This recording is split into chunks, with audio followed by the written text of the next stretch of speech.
La participación es fundamental. Y yo tuve mucha experiencia de gobierno hasta hoy en mi vida, y sé que muchas veces la participación social puede ser muy incómoda al gobierno, porque un gobierno tiene 3 dimensiones que tiene que resolver: lo que quiere hacer, lo que puede hacer y lo que sabe hacer. Si hay participación popular, el gobierno se ve obligado a aprender lo que no sabe hacer para poder hacer. El gobierno se ve obligado a construir las condiciones de poder hacer lo que teóricamente no podría hacer, porque la participación lo impulsa y le da fuerza, pero le cobra, ¿sí? Y finalmente el gobierno queda entonces obligado a querer hacer aquello que la población entiende que es necesario hacer. Y eso repercute en un redimensionamiento del quehacer político. Yo estoy convencido que nosotros tenemos que rescatar la política, repolitizar la política, tenemos que respirar política, pero la política que garantiza la calidad de vida buena para todos dentro de un Estado democrático de derecho, que nos garantice, por lo tanto, vivir en una sociedad donde uno se sienta bien, sienta parte de eso. Esta reconstrucción de la política con esta perspectiva democrática y social es una tarea de todos y todos, diariamente. Pero es una tarea que tiene como primer obstáculo romper la apatía política que se ha construido históricamente para alejar las masas del ejercicio político y dejar que algunos políticos hagan la política. Y eso ha sido un error terrible histórico, ¿no? O sea, fruto de la opresión, de la desinformación, de la manipulación, de la represión y todo. Pero en este momento, en América Latina, lo que tenemos que rescatar es la política como el arte de hacer posible lo que es necesario. Y no como algunos quieren decir que la política es el arte de lo posible. No, el arte de la política es hacer el imposible, o sea, hacer posible lo que es necesario. Y en este sentido, la radicalidad de la agenda política es muy importante que sea construida. ¿A qué me refiero como radicalidad? La radicalidad es pedir el obvio, que todos tengan una buena condición de vida.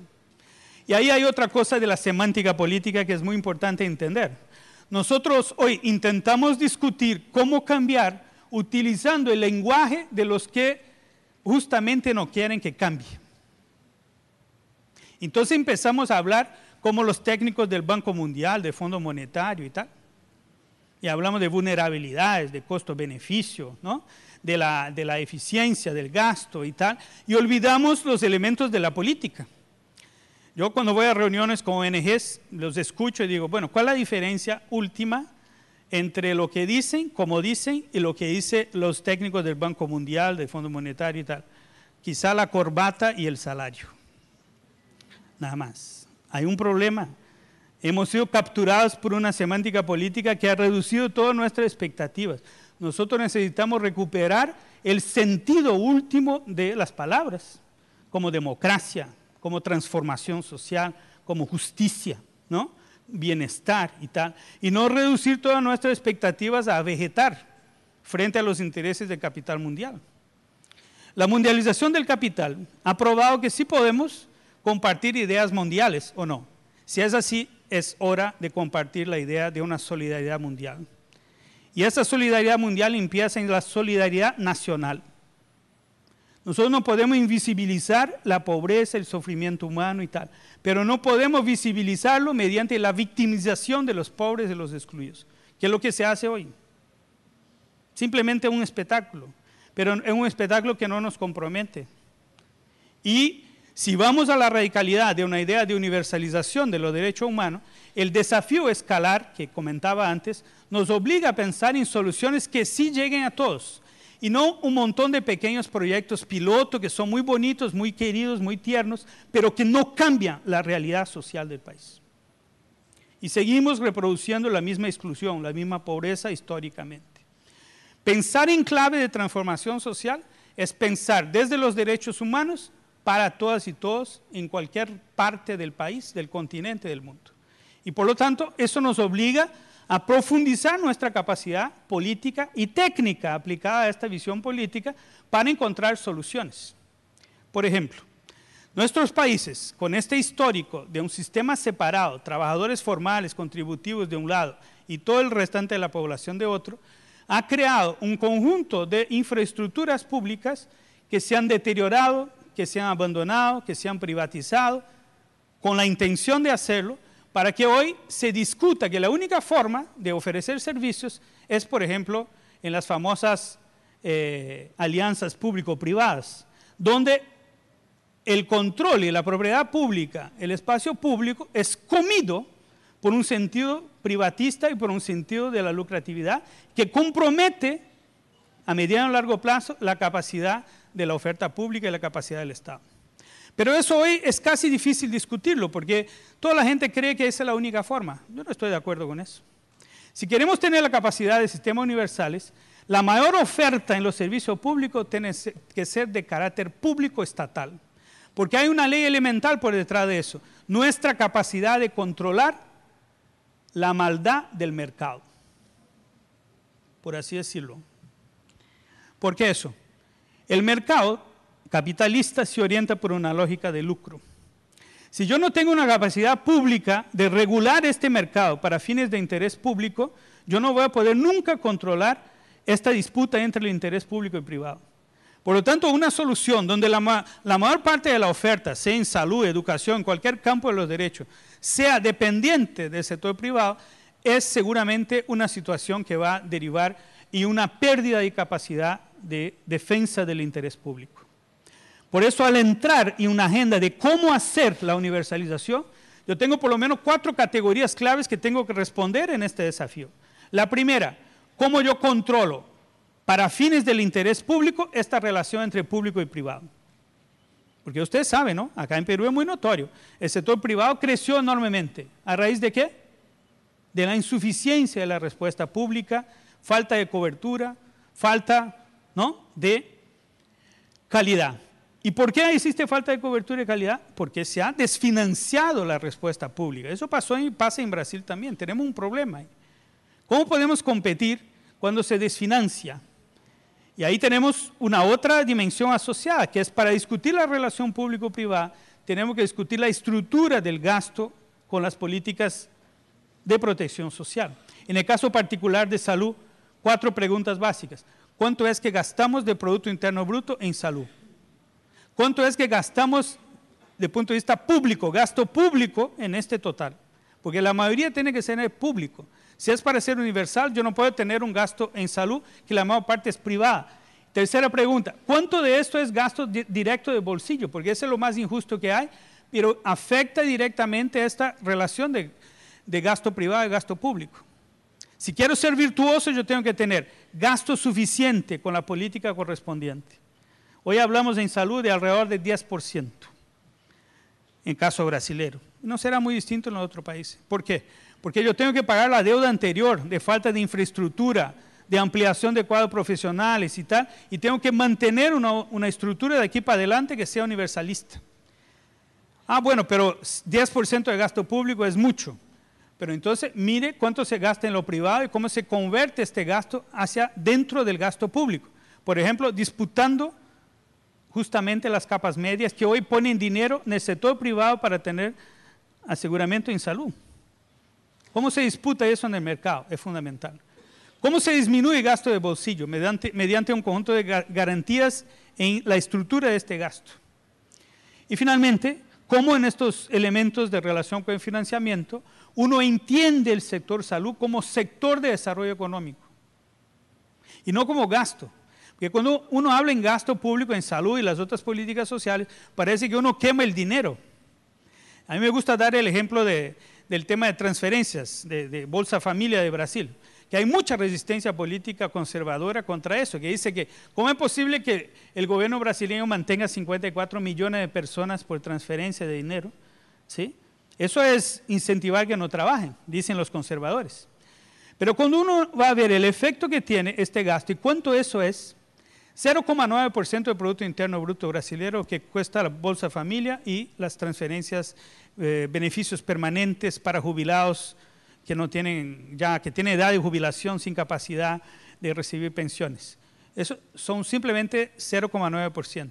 Cuando uno ve cuánto de este dinero vuelve por el sistema tributario vinculado al consumo, vuelve 69% del gobierno nacional. O sea, es un dinero que entra en la economía, no es un dinero que se quema. Diferentemente del dinero que va para las élites económicas que sacan el dinero del país, lo ponen en paraísos fiscales, lo ponen para especulación financiera, todo el recurso que circula en la base de la sociedad circula alrededor de consumo y producción. Y por lo tanto, si uno piensa eso en términos dinámicos, un sector como el salud, por ejemplo, que tiene alto grado de incorporación de mano de obra, salarios, ¿no? Consumo interno de alimentos, de equipamientos, de medicamentos y tal, es un tremendo elemento en el desarrollo económico del país. No es un hueco negro donde se va toda la plata, no, es un elemento de desarrollo económico de la soberanía nacional. Por lo tanto, pensar en clave de desarrollo y de economía, en términos de su capacidad social, es algo fundamental para caracterizar cómo los gastos con la protección social de verdad son inversiones en el desarrollo económico del país. Y ahí uno puede contraponerse entonces a la reducción del gasto fiscal con estas áreas de protección social, porque ellas sí son parte de la alternativa de crecimiento económico y de un desarrollo social articulado. Quiero empezar aquí a cerrar hablando de que en esta disputa, por lo tanto, que tenemos que llevar adelante, ustedes se han dado cuenta que es una disputa esencialmente política e ideológica. Porque nos han dicho insistentemente desde hace décadas que es imposible tener un sistema universal, entre comillas, gratuito. Ustedes se han dado cuenta que nada es gratuito en esta vida, y mucho menos en la política social en que todos pagan, y los que menos tienen más pagan por el sistema tributario. Entonces, si yo pienso en una alternativa universalista, ¿sí?, inmediatamente se dice, no, eso no es posible, somos muy pobres y tal. Yo quiero justamente plantearles algo que ilustra esa idea de desplazamiento de la agenda política. Yo desde el año 2007 estuve acompañando y trabajando con la elaboración del programa de gobierno para la candidatura presidencial de Fernando Lugo en Paraguay. Y ahí tuve una experiencia muy interesante. Llegar a Paraguay y empezar a hablar que el nuevo presidente debería tener en su agenda la universalización de la salud en Paraguay. La primera reacción de los mismos compañeros era decir, no, usted está loco, somos pobres, somos jodidos, no tenemos cómo hacer eso, ¿no? ¿Cómo vamos a prometer universalizar eso? ¿No? Y tal. Y yo le dije, usted no está entendiendo, el tema acá no es que ustedes empiecen garantizando 100% de toda la respuesta, el tema es que ustedes empiecen diciendo políticamente que eso se va a hacer y que toda la población va a acompañar esta construcción. Y desde el momento que eso finalmente se incorpora al plan de gobierno, que eso es firmado por el candidato a presidente y vicepresidente, se lanza, se publica, el único sector que en la campaña presentó plan claro, así, compromiso claro, empieza el gobierno y ahí empieza, claro, una otra generación de preguntas, como les comentaba antes. Ya no es discutir si vamos a ser universalistas o no, es discutir cómo vamos a asegurar este universalismo, cómo lo vamos a hacer material. Y ahí se hizo un periodo de transición muy breve que organizó los servicios para eliminar todos los aranceles, porque en Paraguay todos los servicios públicos había que pagarlo, ¿sí? Eran cuotas bajas, pero ¿qué pasaba? Tú lo pagabas poco, pero las Naciones Unidas, el Programa de Desarrollo de Naciones Unidas había identificado que 47% de la población cuando estaba enferma o sufría algún tipo de agravio, no iba a los servicios de salud porque no podía pagar. Mismo eso mínimo, 47% se autoexcluía. Y además los que llegaban al servicio y eventualmente no podían pagar todo lo que se cobraba, porque se cobraba progresivamente todas las cosas un poco, iban a la seccional del Partido Colorado a recibir las exenciones. Porque ustedes saben que donde no hay garantía de derechos, hay un mercado negro de los derechos. La reproducción del poder político en nuestro país ha sido siempre mantener poca garantía de derechos para que estos derechos se transformen en favores políticos y se genere, por lo tanto, la perpetuación de los esquemas de dominación política. Declarar el universalismo de la salud en Paraguay desbarató todo el sistema clientelista. El sistema clientelar que reproducía una dependencia en el campo de la salud para fines de dominación política. Eso no es poca cosa en la tradición política de un país. Y hoy por hoy, desde el inicio del gobierno, el Ministerio de Salud es el ministerio de más alta aprobación por parte de la población paraguaya. ¿Los problemas desaparecieron? No, pero los problemas se transformaron. Hoy la agenda es cómo yo resuelvo el problema del acceso a los hospitales, cómo yo garantizo la expansión de la atención primaria que se viene haciendo a raíz de esta universalización, cómo yo garantizo la presencia médica en todos estos puestos de atención primaria del país, cómo yo ocupo mucho mejor los médicos que formados en Cuba estaban todos desempleados, entre comillas, trabajando ilegalmente en el sector privado. ¿sí? Todo eso se recuperó a la luz pública y hoy la población dice, puede ser que tenemos una mierda de sistema de salud, pero es nuestro sistema y lo vamos a pelear para que mejore, ¿sí? Entonces, ese es un cambio cualitativo en la agenda política. Y esta ruptura que tenemos que estar preparados para hacer, ya no hacer un poquito lo que podemos hacer ahora, sino que exigir lo que tenemos que hacer, porque ese es un imperativo ético derivado de una real creencia en los derechos humanos como estructurante de un pensamiento alrededor de protecciones sociales de carácter universal.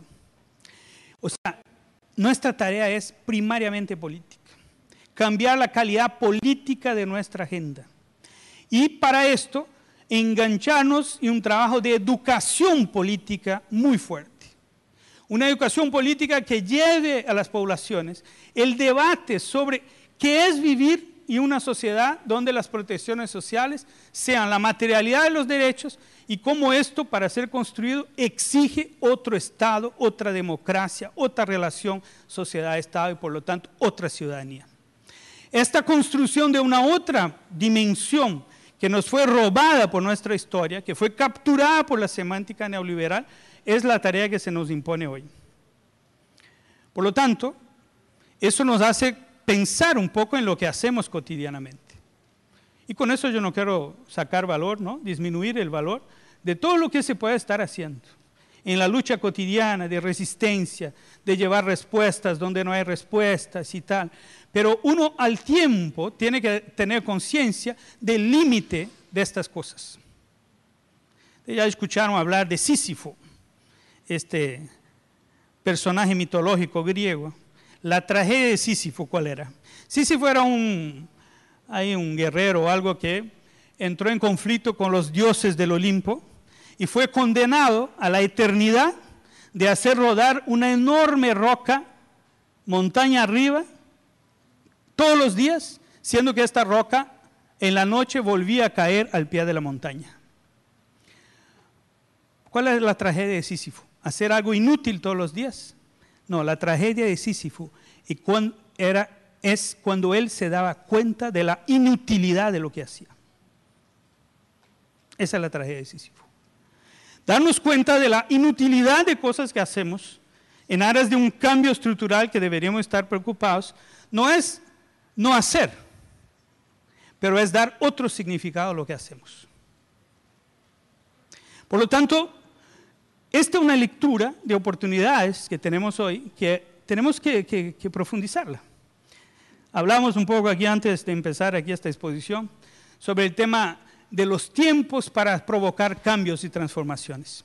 A veces decimos así, con respecto a nuestro país, eso va a tardar muchos años para cambiar. Yo quiero decirles que el tiempo en la política no es un tiempo cronológico. Las transformaciones políticas no se dan un segundo, un minuto, una hora, un día, años, uno detrás del otro. Las transformaciones se dan según la oportunidad y la intensidad de los momentos históricos. Los griegos decían eso, ellos decían, en política no hay solo cronos, un día después del otro. En política también hay aion, la intensidad del tiempo, y kairos, la oportunidad del tiempo. Sabemos de la intensidad del tiempo por el amor, ¿no? Un día de amor puede valer por toda una vida, ¿o no? Así es.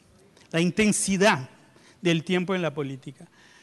Y la oportunidad, o sea, el momento en que se configura la posibilidad de que la acción provoque cambios estructurales. Una oportunidad como la que tenemos en nuestros países, y un periodo de gobierno como lo que tuvimos ahora con Lula en Brasil y ahora con Dilma Rousseff, la oportunidad de esta ventana histórica con la elección de Ollanta Humala necesita ser aprovechada. Pero para eso no podemos equivocarnos en la naturaleza y la intensidad de la agenda política que queremos construir. Si en estos espacios de gobierno no reivindicamos radicalmente lo que es necesario, ¿cuándo lo vamos a hacer? Cuando vuelva un gobierno de derecha, cuando se imponga gobiernos totalitarios, es ahora. El tiempo, la oportunidad política es ahora. Imprimir la intensidad a la oportunidad hace con que sean posibles cambios sustantivos que transforman las sociedades en lapsos de tiempo muchísimos más cortos que uno podría imaginar. Pero para eso la calidad de la agenda política es clave. Y tener espacios de educación política, como lo que venimos proponiendo ahora por el Foro Social Mundial de la Salud y Seguridad Social. Estamos creando una red internacional de laboratorios políticos para políticas públicas universalistas, para llevar este debate, los conceptos, la experiencia histórica, la fórmula de pensar la realidad diferente de la hegemonía neoliberal. Eso es lo que nos va a garantizar que las economías vuelvan al seno de las sociedades para beneficiar a las sociedades y que las sociedades en su relación con el Estado construyan de verdad una perspectiva democrática donde la calidad de vida de la gente ocupe la centralidad de nuestras preocupaciones. Quiero agradecerles su atención y espero que eso sirva para provocarles y al debate. Gracias. Bien, buenos días a todos. Doctor De Negri, quisiera saber cómo podemos incorporar la garantía del derecho a la salud, pero más entendida como del derecho al bienestar y al desarrollo. Estas experiencias ya las hemos desarrollado a nivel en la región Junín, tenemos evidencia desde el 2006, y si lo puede complementar con el derecho o con el estándar internacional del derecho hacia el más alto estándar, hacia el más alto estado de bienestar. Aplicada en el Perú, en la cual la gente de izquierda que pregonaban políticas sociales de justicia, se olvidaron de eso y siguen hablando bajo la prédica neoliberal. ¿Cómo hacer, por ejemplo, en salud? En este gobierno nacionalista que impulsamos todos los movimientos de izquierda, se pueda materializar lo que realmente exigen los trabajadores de la seguridad social y los aportantes a la seguridad social. Que esta seguridad social que tuvimos hace 20 años y destruida por el gobierno fujimontesinista, continuada por Toledo y profundizada por el APRA, pueda recuperar los principios con los cuales se construyó la seguridad social en el Perú y a la cual aspiramos todos los peruanos. Una seguridad social universal que garantice el derecho a ser ciudadanos en este país.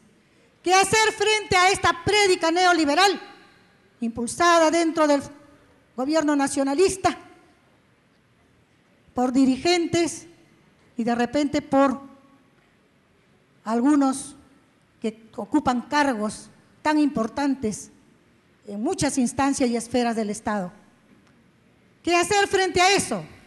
Es la pregunta que yo le haría al profesor, porque las experiencias de nuestros pueblos de América Latina, alguna de esas experiencias tendrá que servirnos quizás como guía.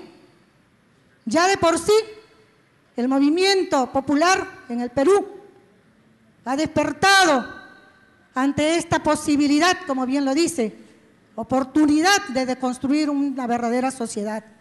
En el movimiento de la CGTP, hubo los pobladores de las poblaciones sin techo que estuvieron exigiéndole la integración en la agenda política, la vivienda popular. Muchas gracias, Nelly. La pregunta es, ¿qué hacer? Muchas gracias, Nelly. Gracias. Bueno, soy un profesional de la salud de ICA y saludo la participación de las diferentes delegaciones. Yo quiero empezar señalando de que la preocupación con respecto a los problemas más importantes del ser humano han sido y es una lucha permanente. Pero yo creo que hay que aprovechar el escenario que tenemos ahora para poder iniciar la gran transformación con respecto a las conductas que debemos tener los protagonistas en los problemas.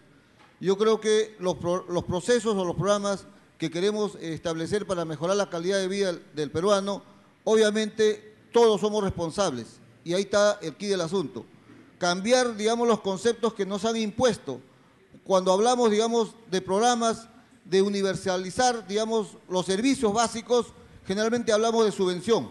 Entonces, yo creo que esos conceptos hay que cambiar y hay que involucrar a todos los que somos protagonistas. La población es inteligente, la población menos favorecida puede contribuir muchísimo, digamos, a mejorar su calidad de vida cuando los encargados del Estado educan a esa población.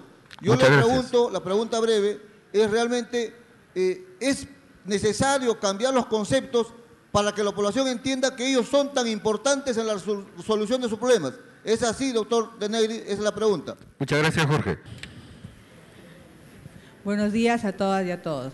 Mi pregunta es si en su estudio realizado en América Latina se logró o de qué manera se afrontó el tema de la corrupción, porque este tema está, digamos, enraizado en el caso del Perú, ¿no? En todas las instancias políticas y en algunas no políticas, ¿no? Muchas gracias, Janet. María Elena. Mi pregunta va relacionada a la experiencia en Paraguay, doctor De Negri. ¿Qué diferencia ha habido en esa experiencia de Paraguay con la de Brasil, cuando usted rompió ese paradigma y sirvió para crear esa nueva política y que lo ha asumido y lo ha tomado como derecho parte del pueblo paraguayo?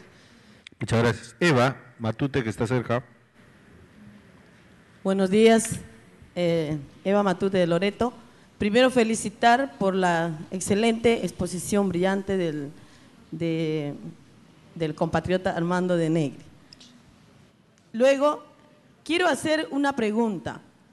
¿Será posible, dentro del marco de la universalización de la protección social, hacer una propuesta de que las AFPs, que es una dura batalla, puedan desembolsar los fondos que prácticamente se han hecho propietarios y no cumplen con que a los 10 años, así ha sido al inicio? A los 10 años de aportantes sí podías tener derecho ya, ahora se ve que eso es muy lejano de poder recoger tus fondos. ¿Es posible de que los fondos que tenemos en la actualidad sea posible dar a los beneficiarios de este fondo y que con eso se puedan hacer realmente luchas? Porque los magros sueldos ya son mínimos para todos, pero si nos devuelven parte de los aportes, se puede contribuir en mejorar la situación de la protección social para todos. ¿Es posible sacarlo esto, la devolución de los fondos, en calidad de prestado a los beneficiarios? Muchas gracias, Eva. Abel. Y uno de los problemas graves de nuestro país es la falta de conocimiento de todo lo que usted ha hablado. Entonces, porque si nuestro pueblo se mantiene ignorante y desconoce todas estas cosas, es fácil instrumento de su camino a la esclavitud, ¿no? Que es el camino que nos lleva este modelo económico. Entonces yo le preguntaría, ¿no cree usted que esto se debe de difundir mediante una radio o un medio masivo para poder así llegar a tener un pleno conocimiento de toda esta gran realidad que usted ha hablado? Nada más, gracias. Muchas gracias, Abel. Ilter, y con él terminamos. En principio, felicitar a la magistrada exposición del ciudadano Armando De Negri. El asunto que hace hablar a mi persona es que, más que preguntas directamente, el que todos acá presentes tenemos que entender que esta explicación completa sobre el tema, sobre algo tan fundamental de la reforma de la salud, debe ser comprendida como tal. Si estamos acá en este voluntariado es porque creemos de que se puede lograr lo que en otros países hermanos de nuestra gran patria americana, latinoamericana, se está logrando. Entonces, ante la crisis de los partidos políticos, ante el caos y el desgobierno permanente en el tiempo que se explicó, la educación al pueblo en política está faltando, pues intentemos cubrir ese vacío. Por eso, como sociedad civil, nos estamos abriendo paso para que los